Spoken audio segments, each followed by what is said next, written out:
What's up, guys? Welcome back to another video. Today I'm going to be giving my predictions for your Noche UFC Lopes versus Silva. So let's get right into it.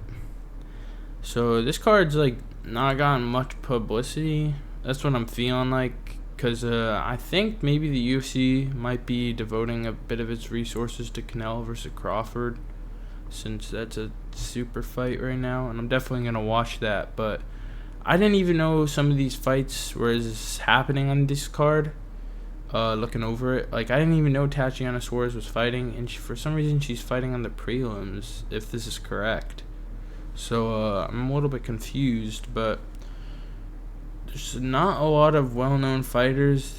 A lot of these people are just making their debut or fighting just for Noche UFC because they're Mexican, and there's a lot of Brazilians on this card as well. Cedric Dumas, the prospect of Doom and Despair. Tatiana Suarez versus Amanda Lemos. These two are both really high-level fighters, but Tatiana Suarez is probably better. But I don't like her at all. She's a bit annoying in my opinion. But going up, this guy just KO'd Chase Hooper. I've never even heard of any of these people. I don't know if that's crazy to say. I've heard of Cedric Dumas and maybe Zachary Reese. And then I know this girl's the youngest woman UFC fighter ever.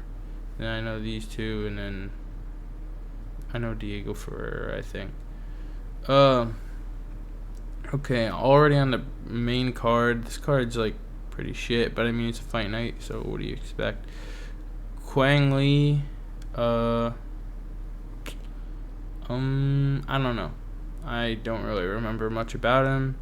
Kelvin Gastelum, I heard that he missed weight by 5 pounds, if that's correct. That's crazy. He hasn't made weight in forever. And they're out here cutting people like Brian Battle, which is crazy in my opinion if they're cutting someone like Brian Battle but keeping someone like Kelvin Gastelum who just keeps missing weight.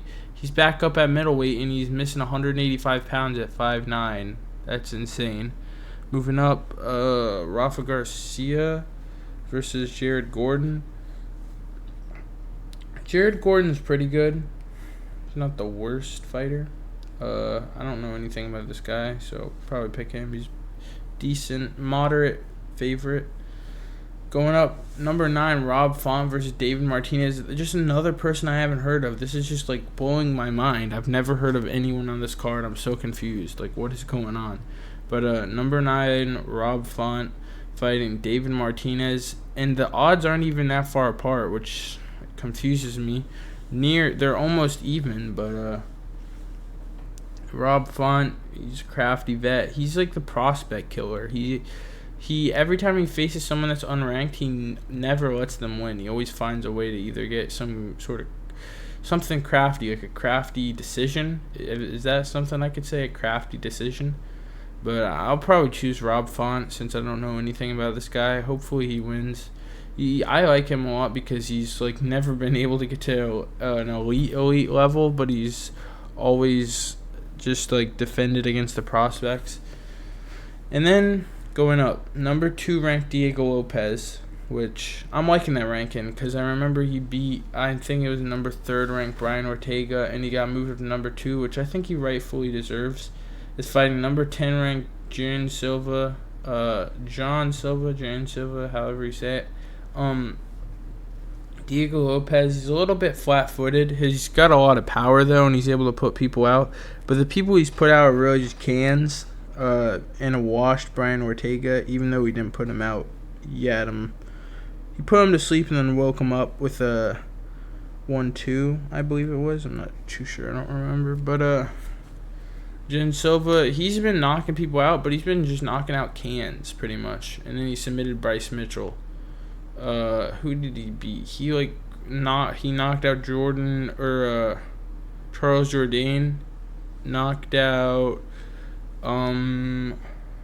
who else? Bagdasarian guy. Knocked out didn't he knock out Drew Dober, I think?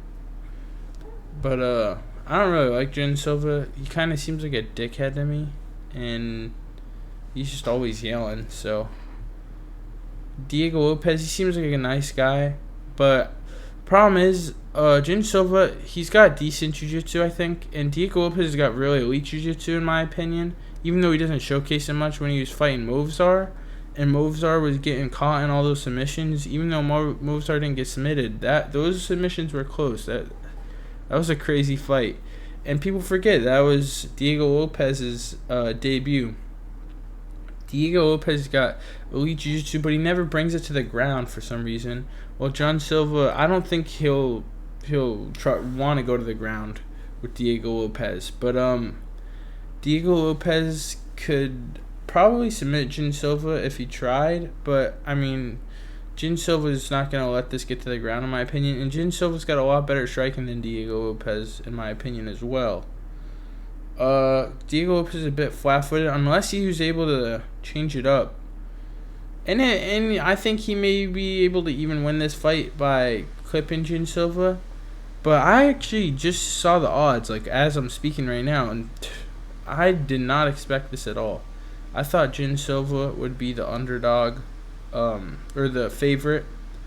And this just blew my mind. I'm like so confused. I'm like having the weirdest day today. I don't even know what's going on.